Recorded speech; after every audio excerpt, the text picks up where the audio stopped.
तो class 12 accounts chapter number 2 question number 3 TS Grewal. Question number 3 के अंदर ये कह रहा है भाई कि एक पार्टनरशिप फर्म के अंदर 3 पार्टनर्स थे। मिनिमम आपको पता है कि 2 हो सकते हैं।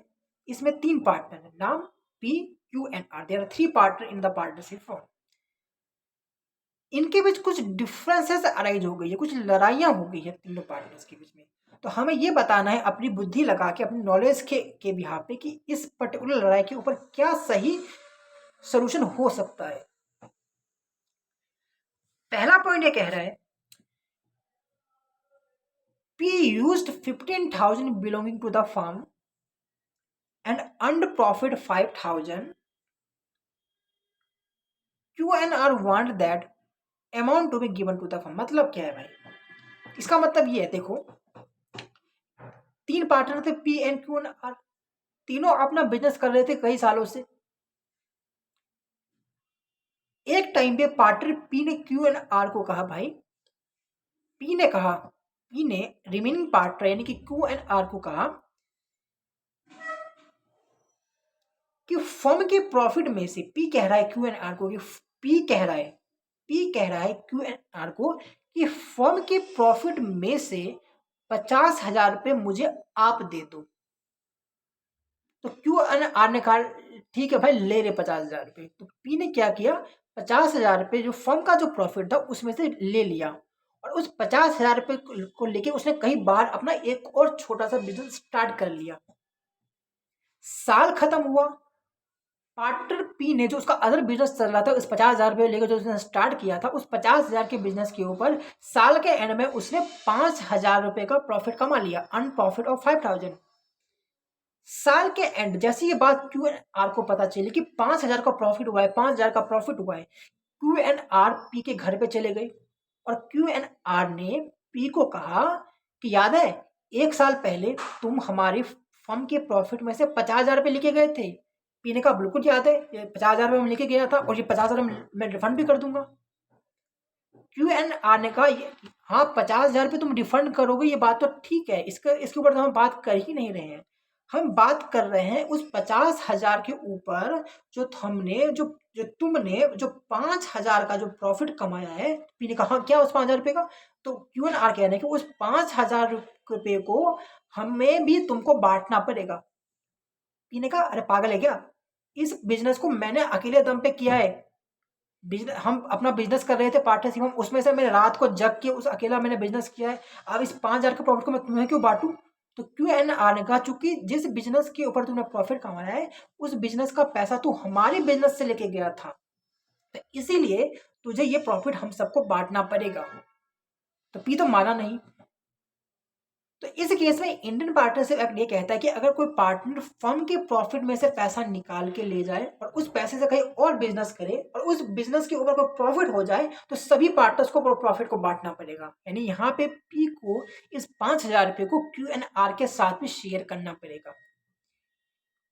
ठीक है, अब आपके दिमाग में ये सवाल आ रहा होगा, उठ रहा होगा कि मान लो कि वो 50,000 रुपये लेके बिजनेस करने चला गया और प्रॉफिट हो गया तो तीनों पार्टनर्स को बांटना पड़ गया।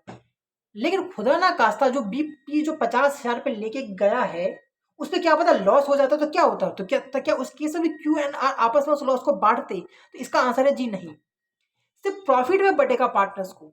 यानी कि अगर कोई पर्टिकुलर पार्टनर पैसा लेके गया है बिजनेस से, उस बिजनेस से अगर कोई प्रॉफिट कमाया है तो ये प्रॉफिट उस बिजनेस अदर जो उस पार्टनरशिप जहां से पैसा लेके आया उस सभी पार्टनर्स में बढ़ेगा। लेकिन अगर लॉस हो जाए तो सिर्फ उसी पर्टिकुलर पार्टनर को उस लॉस को बियर करना है जिसने अपना बिजनेस अदर जगह जाके स्टार्ट किया था। तो इसका आपको ध्यान रखना है। तो बी पॉइंट यही कह रहा है। अब ये बी पॉइंट में वही आपका क्या है कि पार्टनर क्यू के बारे में बात कर रहा है कि क्यू ने फर्म से 10,000 रुपये लिए, उससे अलग जगह से बिजनेस किया और 1,000 रुपये का लॉस हो गया और ये चाहता है क्यों कि ये लॉस सभी पार्टनर बियर करे। फर्म का मतलब क्या है कि सभी पार्टनर, फर्म का मतलब क्या होता है सभी पार्टनर बियर करे। तो क्या ये की डिमांड पूरी होगी, बिल्कुल नहीं होगी। प्रॉफिट होगा तो सभी को बढ़ेगा, लेकिन लॉस होगा तो सिर्फ वही पार्टनर बियर करेगा जो अलग से बिजनेस कर रहा था। इसका ध्यान रखना। सी सिंपल सा पॉइंट है, सी कह रहा है कि पी और क्यू ये चाहते हैं कि वो कि स्टार लिमिटेड से बिजनेस से वो गुड्स गुड्स का मतलब क्या होता है कि जिस भी चीज़ में आपका बिजनेस डील करता है उसे हम गुड्स कहते हैं।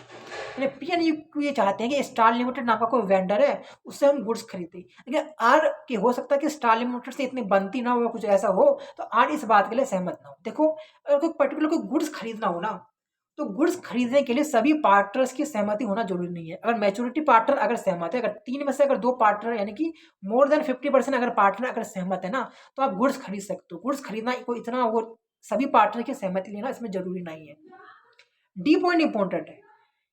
डी पॉइंट में कह रहा है कि क्यू एन आर ये चाहते हैं कि डब्ल्यू नाम का बंदा उनके पार्टनरशिप फॉर्म के अंदर आ जाए।